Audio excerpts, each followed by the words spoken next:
agreement. We need to find out because sinasabi mo kanina walang control ang Chinese sa operation and maintenance of the the operation. So we will find out with the shareholders agreement submitted to us. And please, i-remind po namin ang NGCP na sana po hindi po sa araw ng hearing kayo nagsasubmit ng mga dokumento. Bigyan nyo naman po kami ng oras para basahin ng mga dokumento na dinadala nyo po sa amin. Yes, Give Mr. us Chair. at least 2 days or 3 days prior to the hearing itself.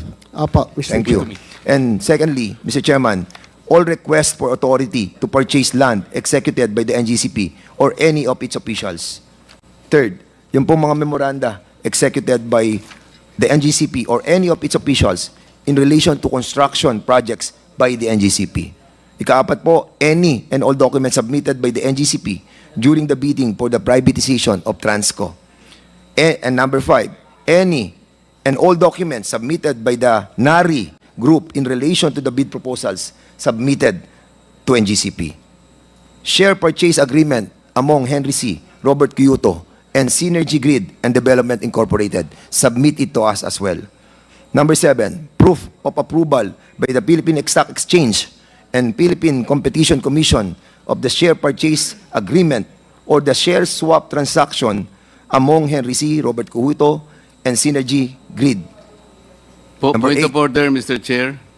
This is a administrative matter, Mr. Chairman. No, but I would like to make a point of order, Mr. Chair, because I am guided by the subject matter of the inquiry. This is a motu proprio inquiry on the performance of the National Grid Corporation of the Philippines. So we are supposed to be assessing the performance of NGCP, and in relation to the very objective of lowering the price of electricity, I do not find the connection why the Honorable Fernandez is asking several documents to be submitted before this committee. Can you I please? think Mr. Chairman, because with all these documents that we are asking from the NGCP, we will be able to assess their performance. Because Mr. these Chair, are all the pertinent one that documents will coming assess from the NGCP. performance And we of haven't received NGCP, any Mr. documents Chair. yet coming from NGCP just now. Ngayon lang tayo nakareceive ng documents sa kanila eh. Ano, pipigilan niyo ako na kunin to. Ang tagal-tagal ko na kinukuha to, 2019 pa. Mr. Chairman, if I may proceed. Minutes of meeting for the election of corporate officers of NGCP. NGCP corporate policies on the functions and qualifications of officers and audit committee, compensation committee, and nomination and election committee. Number 10, authorization from the Department of Justice for the employment of technical personnel, list of names of nationality and all of managerial employees of NGCP, including the respective job descriptions and years of employment. Number 12, complete organizational chart of NGCP. Number 13, tripartite agreement of Transco, NGCP, DICT in relation to the National Broadband Plan. Broadband Plan, and lease agreement between NGCP and DICT in relation to the National Fiber Backbone. Now, Mr. Chairman, I will proceed. Mr. Chairman, ang tanong ko lamang po sa ERC, yung po bang last rate reset natin, 13 taon na po tayong walang rate eh. Di ba? At lagi kapag sinasabi natin, rate reset, lagi na lang sinasabi natin na ang sinasabi ng NGCP, eh kasi ang ERC hindi sila nag-re-reset eh. It's always like that eh. Lagi ang sinisisi ng NGCP ay kayo. Bakit? Can you kindly tell us, bakit umabot ng 13 taon? Samantalang sinasabi sa atin ng batas, rules ng ERC, every 5 years, di ba? Every 5 years. Oh, kailan ang last reset natin? Kailan? Ma'am. Mr. Chair, Isa di Malanta. Apo. Yung last na rate reset po ay para sa third regulatory period covering 2011 to 2015. So, natapos po ito bandang 2010. Pinatupad po nila ng 2011. So, 2016 to 2023. Yun po yung hirap po akong makasagot, Mr. Chair. Kasi po kung maalala po ninyo, especially the Honorable Dan Fernandez, noon pong Agosto 2022, ang bandang Setyembre po, 3 weeks into the job, noon pong nag-budget hearing po, ito na po yung siningil sa amin. So, tinanong po naman kami ng diretsahan, nagkaroon ba ng reset, sumagot din naman po kami ng diretsahan na wala. Pero in a matter of weeks, sinimulan na po namin yung trabaho. Kaya po, November nakapaglabas po kami ng rules, December nakapag-file po si NGCP.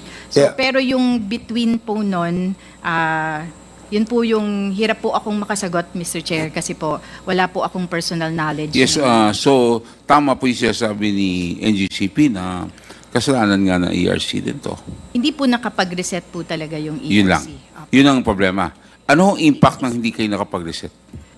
Wala pong naging review nung rates ni NGCP at wala din po silang opportunity na makapag-file para sa bagong rate. So ang nangyari po, tinuloy-tuloy lang yung dating rates na Okay. na naaprubahan ng ERC. The Honorable Dan At Fernandez. wala pong na-assess, wala pong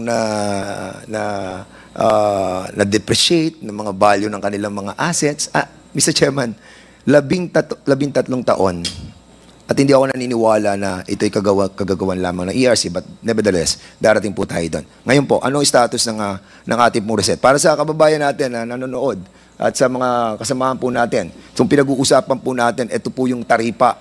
At ang pinag-uusapan po dito, okay, sinasabi yan ng NGCP at ibang members ng ating pong mga kasamahan dito that napakaliit lang ng porsyento ng transmission rate sa kabuuan na binabayad ng ating taong bayan. Pero tayo po dito ay niloloko. Ang ating pong transmission rate, tama, maliit lang, 1 peso and 19 cents per kilowatt hour. Yun po ang general na sinisingil.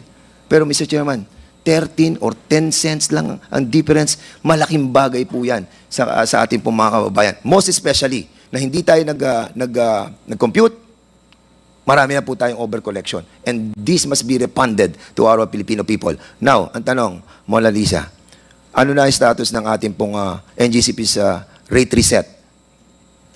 Sa reset po ng 4th regulatory period, Mr. Chair, ito po yung tapos ng period, 2016 to 2022. Patapos na po kami. Ito nga pong siguro po ngayong susunod na linggo, may meeting na po kami para final evaluation na po ito. Kasi natapos na po namin yung mga public processes. Required po kami na mag-publish, humingi ng consultation sa publiko. Natapos na po namin yun. So, Okay. evaluation na po. Salamat po, ma'am. Ito po, may hawak po akong 2 dokumento. Isang draft partial initial determination. Ito, covered period of 2016 to 2020. At isang draft final determination 2016 to 2020. This was published noong September 2023 at ito naman noong August 2024. Will you confirm that you have the already signed? Lahat kayo nag-sign dito. Ikaw, Mona Lisa, si Catherine, si Commissioner Maceda, si Lumbatan, si Digal at si Puentes. At sinasabi nyo dito sa draft partial initial determination from 2016 to 2020 was published on September 2023. Am I correct? Tama po yan, Mr. At Chair. ito naman published August 2024. Draft Tama po. final determination. I Tama just po. wanted to confirm kasi pupunta ako sa 2 desisyon na to. Hindi naman desisyon sapagkat wala pa naman kayong final, di ba? And I just wanted to be cleared kasi medyo ako confused ako sa mga desisyon dito na sa mga value ng ating assets that was agreed upon by ARC. And the power of this committee is the oversight power to check na yung pong sinasabi ng EPIRA that the rate base, no, Mr. Chairman, kailangan po nakabase doon po sa tinatawag po nating methodology na ginamit po nila. Now, ang tanong ko po, dito ba sa dokumento na ito, na covered by this document, are you saying na 2016 lang to 2020 itong partial initial determination? Tama po. Tama. At ito naman, 21 to 22? Hindi po, buo na po. Buo na. 2016 to 2022. So, imbis na 5 taon tayo ngayon, 7 taon na yung Tama ating po. pong 4th regulatory period. Tama po. Am I correct? Okay. So, sinabi ninyo doon sa draft final determination which covers the 2016 to 2022, sabi mo, na-post to noong August 24 at na-post din to nung September. Dito sa discussion to, napasama yung commission and completed projects should be allowed to be recovered by NGCP. At dito sa decision nyo at dito sa draft ninyo, nakalagay din yung spent. Am I correct? Tama po ba yung sabihin na nakalagay pareho dito yung commission and useful ng mga projects? Mr. Chairman, point of order. We cannot be discussing non-final decisions and merely temporary drafts. Otherwise will be intruding into the authority of the ARC in finally determining what should be done to this particular period for reset. Mr. How Chairman, can we be discussing drafts? Mr. Chairman, This, I would just like to ask. Mr. Chairman, Miss Di Balanta, are you agreeing to discuss here something that you have not finally decided on? Mr. Chairman, that's the This is reason why we have this. Honorable Dan Fernandez. That's the reason why, Mr. Chairman, that we have this oversight power to check the abuse of some agencies of our government, especially na maapektuhan yung sinacharge sa ating taong bayan. Pera ng taong bayan ito sinacharge natin Yung ang sinasabi natin dito ng mga proyekto na hindi pa tapos, itinacharge natin sa ating mga consumers. And yun ang pinaglalaban po natin dito.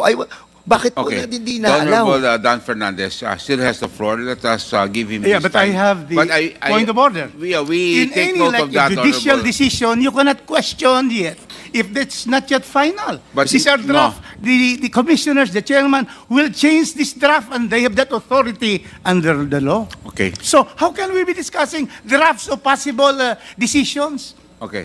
I would like to ask, Madam, because we have a point of order. Mr. Chairman, I still And have the the point of floor. order- Mr. Yes. Chairman, I still have the floor. The point of And you order have to is decide on the point of precedes order, all Mr. kinds Chairman. of statements. Decide on the point of order. Yeah, the point of The- order is precedes all. The point in Mr. the Chairman, have we highlighted- violated the point any of order rules is number one. with the, Yes, with may the we manifestation know of what is Congressman the Rufus what is Rodriguez? what rule has been violated, Honorable Rodriguez? Because point of order. you will have to understand that he's asking a question based on some research that he has made. That's correct. So let us give him that No, time no, no, because you have to because a understand point that of order interrupts anybody. I will agree, but you will have to cite also what What rule have rules? we have we violated. Because you will have to understand, Honorable Rodriguez, para klaro tayo, para maging smooth naman itong procedure ho natin, itong hearing na to, patapusin na ho natin si Dan Fernandez because there's also an accusation here na kayo ito'y kasalanan ng ARC. So dapat, I think he's also going to go there. So I would like to hear, because in his statement, meron siyang statement kanina na meron kayong kasalanan. So I want him now to continue. And I will allow him to continue, the Honorable With due Rodriguez. respect to our chair, Okay. our rules provide for precedence of motions. And in the proceedings of motions, the rules of Congress, it says that the point of order has precedence over all other discussions. And that is why I'm saying that I have a point of order that in this proceeding, we cannot be discussing drafts Mr. Chairman, which what are rule was not yet violated? final. Mr. Chairman, what rule was violated? Tama I po think- yun. Rule on the precedence Tama po of yun. Mr. Chair, 2-minute Pero break, ano Mr. po Chair. yan ang, Break. Anong, Can we have a break, anong Mr. rules Chair? ang Okay, na-violate session, natin, Mr. Chairman? Session suspended. Wala naman tayo Alam po ninyo, binabiolate sa rules pag nag-cite ho tayo ng rule, point of order, you will have to be clear what's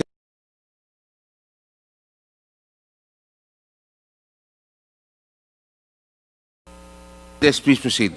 Okay. Session Maraming resumed. salamat. Mr. Okay. Chair, wala Maraming na Mr. sana Chairman, premises question ERC, lang. Mona, ito pong inaaral ninyo, yung pong mga bagay na pinag-aaralan para alam mo, kailangan po natin maintindihan lahat nito.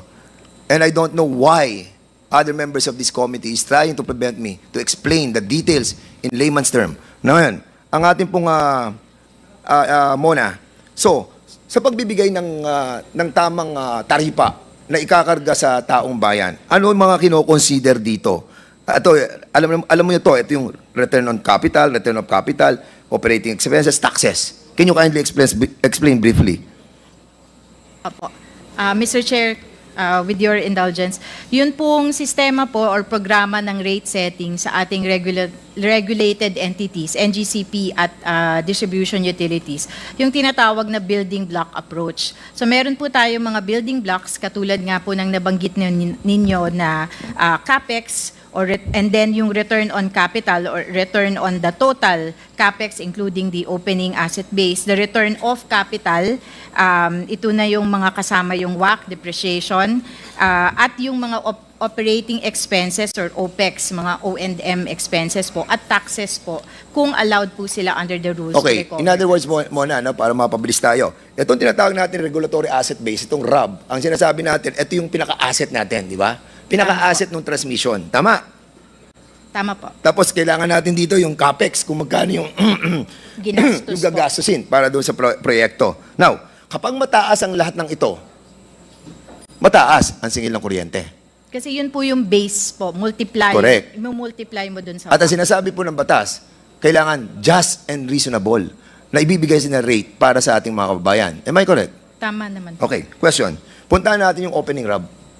Kasi sa 2015, okay, ano ba yung opening RAB? Ito yung sinasabi natin na ano yung total asset nung 2015 ng transmission. Di ba? May opening RAB tayo dyan tinatawag May closing. Closing na yun, tapos na yun 2011 to 2015, tapos na yung third regulatory period. Pupunta na tayo sa fourth regulatory period. At ang sabi, yung closing RAB o yung closing na asset na to, pupunta ngayon, moving forward, doon sa 2016, sa fourth regulatory period. Ang tanong, sa draft partial initial determination dito at sa draft final determination, dahil sa tinatawag na roll forward methodology na ginamit ng ERC, mahalaga na malaman. Di ba? Malaman natin ang tamang halaga ng assets ng NGCP na dapat mag-roll forward doon sa fourth regulatory period. Nagsagawa ba ang mga experts na kinuha ng NGCP para malaman ang halaga na dapat mai-roll forward doon sa closing RAB papunta sa opening RAB ng fourth regulatory period? May mga expert pong kinuha ang ERC para po Sino po? mag-validate Sino dito. po? Sandali. Andito po ba, inibitahan natin yes. ang... You have one more question, the Honorable Fernandez. Then we will have to move, then you will have to go for a second round. One more question. Proceed. Are you done with your answer? Mr. Chair, sagutin ko lang po kung sino po yung Yes. consultant. NCL Consulting po. Nandito Yes. po sila. NCL, okay. One more question, the Honorable Dan. Okay. Ang Royal Asia, Appraisal Corporation, andito po kayo. Magkano binayad sa inyo para tayo po ay mag-appraise ng lahat ng total asset, yung regulatory asset base ng ating NGCP?